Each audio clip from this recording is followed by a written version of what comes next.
This is Tin God, an Elemental Covenant novel, an Elemental Legacy novel by Elizabeth Hunter, narrated by Sean William Doyle. Prologue.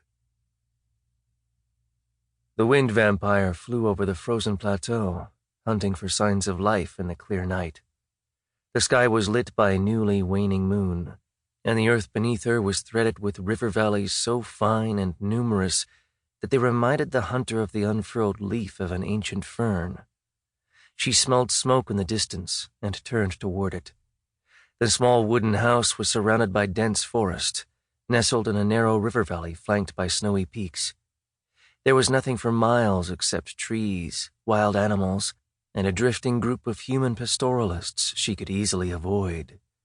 She'd found him. A thrill hummed in her blood. Finally, she had been hunting her quarry for centuries. The isolation was impressive. There was nothing permanent in the vast landscape, save for a tiny human village on the banks of a lake on the other side of the plateau. The wind vampire she hunted was the last of his immortal bloodline. His brothers were dead.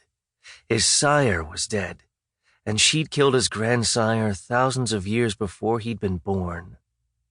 But flowing through this vampire's veins was immortal blood that the hunter had sworn an oath to destroy. She perched in the branch of a pine tree, watching the cabin where glowing gold light flickered through small glass windows.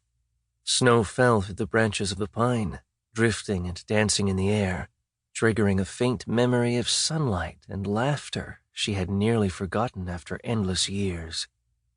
The house in the valley was built in the traditional manner of the Russians who had come into these lands, made of stacked logs with a steep roof to channel falling snow to the sides of the dwelling.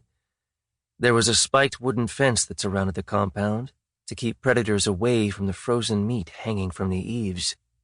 Humans would see that as a barrier, but it wouldn't stop her. Humans also wouldn't detect the faint scent of frozen human blood from the bodies hidden in the snowdrifts, but she could smell it through the ice and the snow.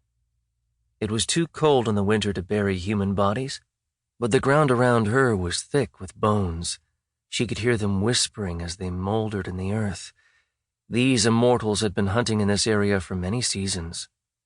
From the house, the faint sound of music drifted in the air, interspersed with affectionate endearments in the Russian tongue. She'd spent 2 years learning it so she could stalk this prey. When she had killed him, she would do her best to forget. Rumors that her old enemy's blood still lived had reached her in Tibet. Sample complete. Ready to continue?